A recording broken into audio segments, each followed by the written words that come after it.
The other day I was watching TV and a commercial came on for migraine awareness, and as someone who has suffered through migraines their entire life, I was like confused as to why you would need a commercial about migraine. Everyone knows they happen, and then as someone who suffered with migraines and has been exposed to them my whole life, I realized that maybe not everyone actually does know about migraines or understand exactly what they are or how they differ from a headache. And so I felt like it would be a good time to talk about them and how it has affected me. Hopefully, if you're watching this and you do suffer from migraines, maybe something I say can help you figure out how to control them better. And if you have never experienced a migraine or don't really know anyone that has had them, maybe this will give you like compassion or understanding for people who do experience them. The first time I can ever remember having a migraine was in elementary school. I was probably in like 3rd grade, and there was a certain time every day where we would have our electives, so there was art, music, PE. And I remember every single day that week I had a migraine at the exact same time.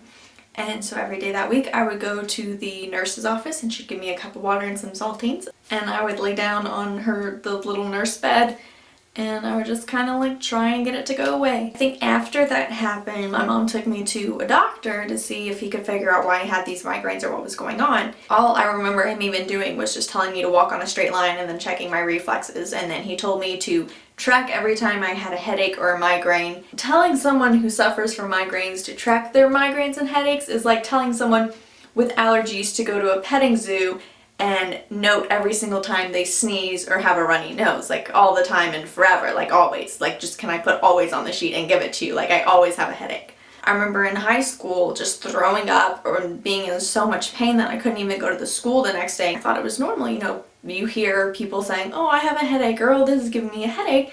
And that kind of normalized it for me, so I thought, you know, maybe I'm just being a little extra. And then also in high school, I think, we were watching home videos, and there was a video of me as like a child, like this was from before I could even remember, walking around with an ice pack on my head going, my head hurts.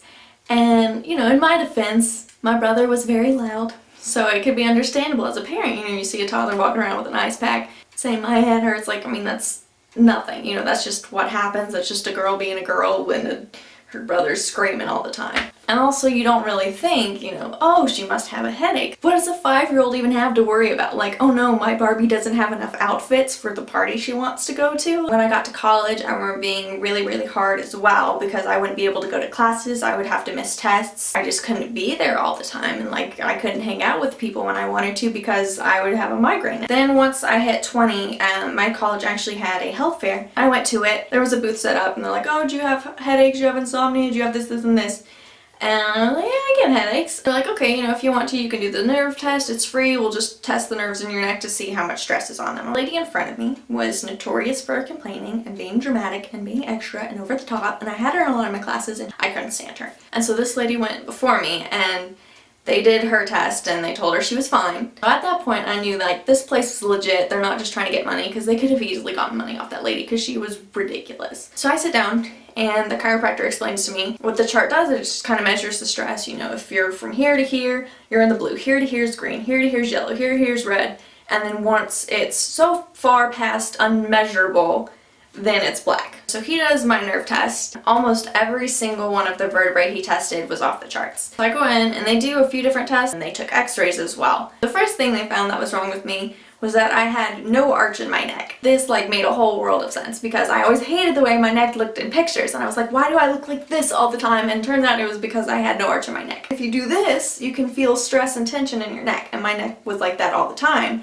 which was probably a big, you know, contributor to my migraines. I also found out that I had 10 areas of subluxation, and what subluxation is when the vertebrae twist, and the vertebrae kind of have like little holes that the nerves can run through, and so if the vertebrae are twisted, it makes the hole smaller, and if the hole's smaller, the nerves that run through the hole get compressed, and they twist, and it puts pressure on the nerves. Whatever nerve runs through it can hurt that part of your body. And then I found out that I had a bone spur in my lower back, which means your vertebrae are no longer rounded. They're starting to poke and push into your back and scratch away at the disc between your vertebrae. People would always say, oh, my back hurts when doing something, and I was like, yeah, my back hurts too, that's normal. When in reality, mine was taken to an extreme and I just didn't realize it. That was my normal. Pain was normal for me so I didn't understand that I was actually in pain. I went 3 times a week for 2 to 3 months. 2 of the 3 days I would have to go and get lidocaine injections either in my neck or back to help break down the scar tissue. Flash forward to almost a year ago when I was 22.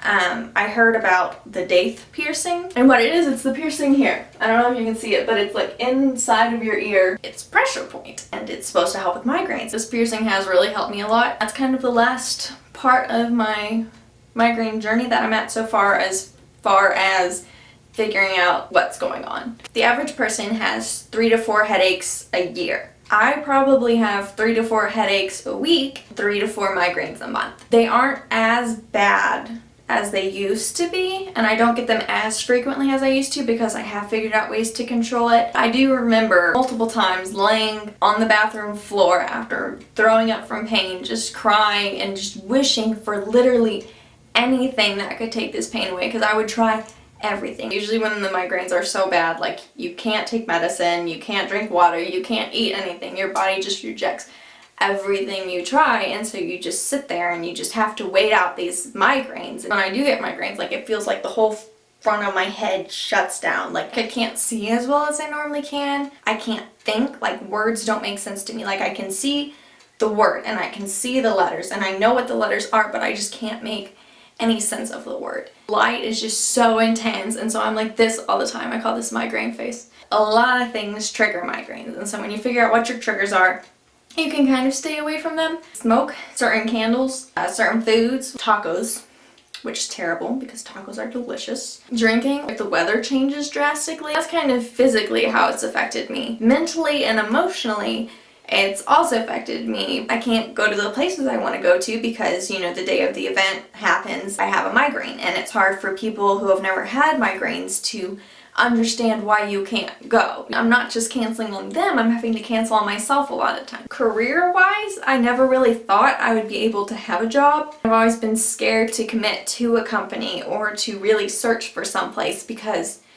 I don't want to let them down, and I don't want to let myself down either. I'm going to feel horrible if I have to miss, you know, important days or important meetings or important projects because I can't get out of bed. I'm so grateful right now for the job that I do have and how understanding my boss is. When I first started, I was living an hour and a half away from work, and just the stress of that and everything else that was going on in my life at the time. I was having, you know, migraine a week. I never thought I'd be able to have a job.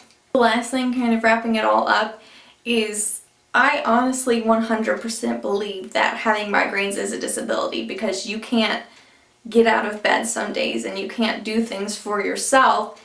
And it's hard because if you don't have food in your house and you get a migraine, you can't eat. If you lose your job because you miss too many days because you have a migraine, you don't have money. Although migraines are terrible and I wouldn't wish them on anyone, and if I could just say the word and they would stop forever, I would.